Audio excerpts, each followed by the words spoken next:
Welcome back to Real Reels. Today, we're taking a closer look at the incredible life of Frankie Lymon, the teenage star behind the classic hit, Why Do Fools Fall in Love? But what if things had gone differently for him? I asked AI to imagine how Lymon's life might have played out without the struggles of drug addiction. Join me as we explore an alternate reality where his talent thrived, his career flourished, and his impact on music grew even stronger. Let's dive into the possibilities of what could have been. Frankie Lymon, born in 1942, skyrocketed to fame at just 13 as the lead singer of The Teenagers with the hit Why Do Fools Fall in Love, becoming one of the first African-American teenage crossover stars.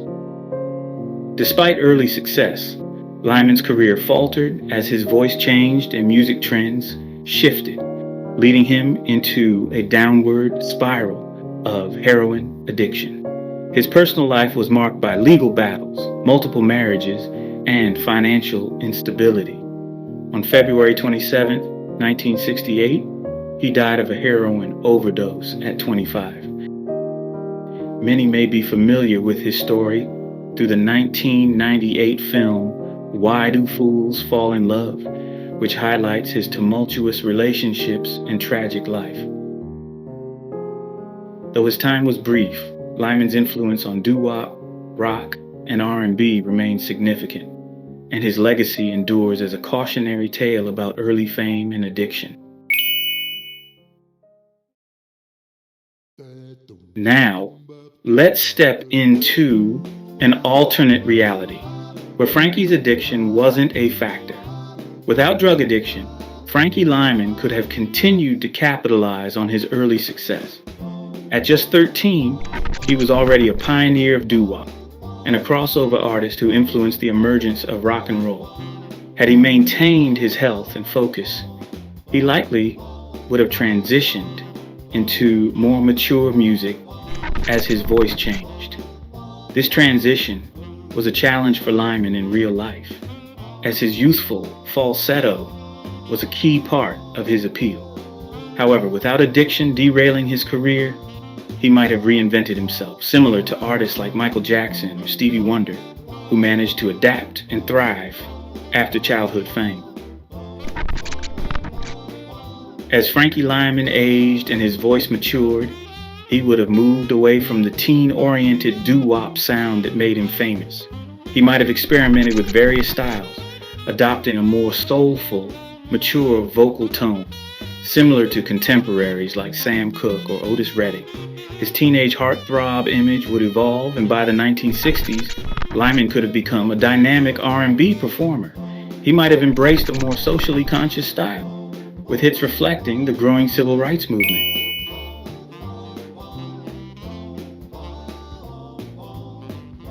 Lymon's early influence on African-American artists and pop music was substantial. Without addiction, he might have continued pushing boundaries, possibly becoming a bridge between the doo-wop era and the more soul and R&B driven sounds of the 1960s and 1970s. He could have collaborated with or even mentored younger artists who were coming up in the 1960s Motown era or in the rise of funk and soul.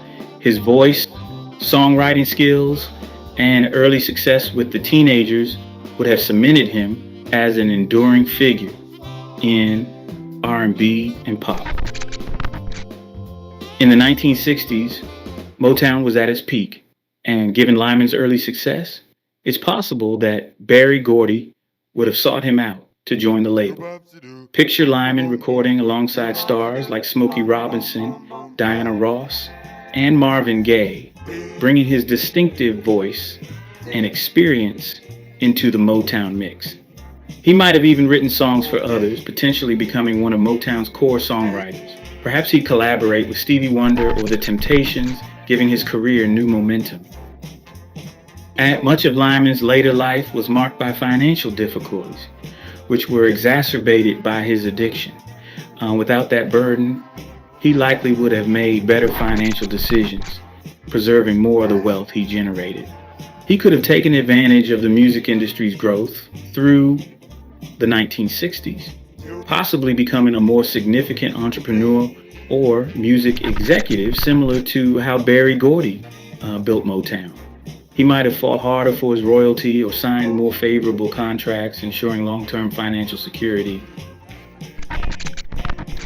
As Lymon transitioned into adulthood and the 1970s music scene, he might have teamed up with another rising powerhouse, Quincy Jones. Jones had a reputation for working with versatile and talented artists, and Lymon's ability to adapt might have made him an ideal collaborator. Imagine a Quincy Jones produced Frankie Lymon album, fusing elements of jazz, soul, and funk. This could have been a major turning point, with Lymon making a comeback as a sophisticated, mature artist, similar to Michael Jackson's off-the-wall era. Lymon's career might not have been limited to just music. Given his influence as a young African-American star who broke into the mainstream, he could have become more involved in the civil rights movement, especially as the 1960s unfolded. He might have used his platform to speak out against racial inequality and performed at events like the March on Washington alongside Mahalia Jackson and other socially conscious artists. He might have even written politically charged songs that echo the sentiments of the time, much like Sam Cooke's A Change Is Gonna Come. Given his early fame and charm, Lymon might have ventured into acting. During the 1960s, Hollywood was opening up more opportunities for African American actors and performers. Lymon could have starred in musicals or films, following in the footsteps of other musicians, turned actors like Sammy Davis Jr., or even appearing in roles that showed his range beyond the pop persona. Perhaps he would have appeared in films exploring racial issues of the time, or taken roles in early TV shows featuring black entertainers. Like many artists who experienced early fame, Lymon might have had a quieter period in the 1970s as the music scene shifted, but with his talent, a comeback would have been inevitable. Picture the 1980s, when Lymon, riding the nostalgia wave for doo-wop and early rock, makes a major return. He might have gone on tour with other 50s legends, capitalizing on the popularity of acts like the Four Tops and Little Richard. Additionally, he could have recorded a successful collaboration with modern artists of the time. Imagine a duet with Michael Jackson, who admired Lymon's early work. By the 1990s, Frankie Lymon would have become a well-respected elder statesman in the industry. Having survived early fame and dodged the pitfalls of addiction, he could have taken young artists under his wing, perhaps mentoring stars like Boy DeSekou, Men, or Brandy, who grew up admiring classic R&B. He might have been invited to perform tributes at award shows, celebrating his contributions to music, and even receiving a Lifetime Achievement Award at the Grammys. In later years, perhaps influenced by the soulful, spiritual music of the 1970s and 1980s, Lymon might have turned to gospel music. Many artists of his era, like Aretha Franklin, made the transition from secular to gospel, and Lymon's childhood exposure to church music would have made this a natural evolution. His comeback might have been marked by a gospel album that showcased the depth of his voice and his personal growth. Think of a late career rebirth, a Grammy-winning gospel album that brought him back into the spotlight, connecting him with a new generation. In a life without addiction, Lymon's personal life would have likely been more stable. He might have settled down, possibly with someone in the music industry, and raised a family.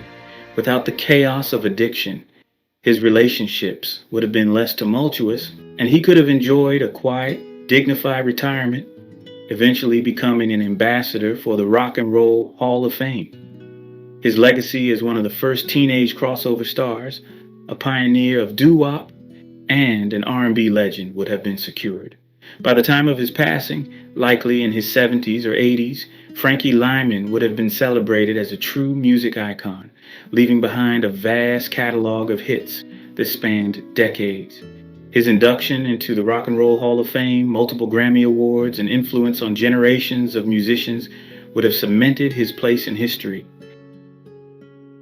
But without addiction, Frankie Lymon's career would have been marked by reinvention, longevity, and artistic evolution.